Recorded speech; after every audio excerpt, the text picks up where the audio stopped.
J'ai créé la société Quintessence en 2010 pour réaliser du conseil en ressources humaines auprès de TPE-PME, principalement sur le développement des compétences des collaborateurs. Et rapidement, dans le cadre du Centre des jeunes dirigeants, j'ai été formé à l'économie de la fonctionnalité et de la coopération.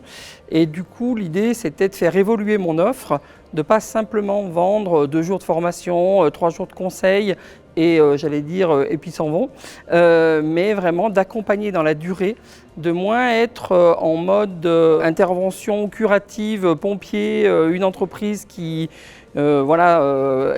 appelle au secours un petit peu. Et mon souhait, en rentrant dans ce programme Relief et dans l'économie de la fonctionnalité, c'était d'accompagner plus durablement dans un changement pour l'entreprise, pour le dirigeant et ses collaborateurs.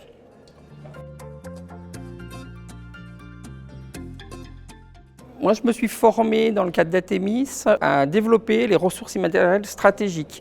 Alors, à la fois pour mon cabinet, je suis seul au sein de mon cabinet, je travaille de plus en plus avec d'autres collègues pour effectivement avoir un regard croisé et avoir une approche plus large que uniquement mon cabinet.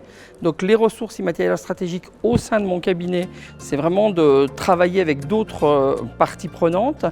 Et surtout, moi, je développe cette approche auprès de mes clients, c'est-à-dire de les sortir, de l'isolement et de la vision économique de leur entreprise, mais d'aller beaucoup plus large dans leur écosystème et de les aider à prendre contact et à utiliser d'autres ressources immatérielles, c'est-à-dire des contacts, des réseaux, des dispositifs qu'ils n'ont pas l'habitude de mobiliser. Voilà, et on retrouve ce principe dans ce qu'on va appeler la perma-entreprise, qui s'inspire de la permaculture, où en fait les interrelations vont générer de la valeur en fait.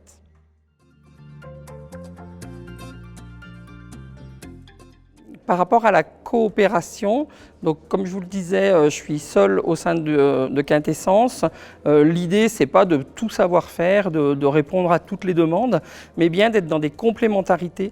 Donc de ne pas hésiter à travailler avec d'autres profils qui peuvent apporter un regard croisé sur une problématique d'une entreprise qui sont souvent très complexes. Et je pense qu'on ne peut pas prétendre connaître, toutes les réponses. L'idée d'accompagner à la décision, à des décisions, c'est vraiment d'arriver à croiser des regards. Donc ça peut être de la complémentarité et de la coopération au niveau de l'analyse, mais parfois ça peut être aussi de passer le relais à un collègue qui lui va être beaucoup plus précis et apporter une solution intégrée. Et moi, l'EFC pour moi, c'est vraiment de mieux écouter encore le besoin du client et de savoir lui apporter les solutions. Et c'est pas forcément moi qui vais l'apporter, mais le mettre en relation avec un écosystème justement.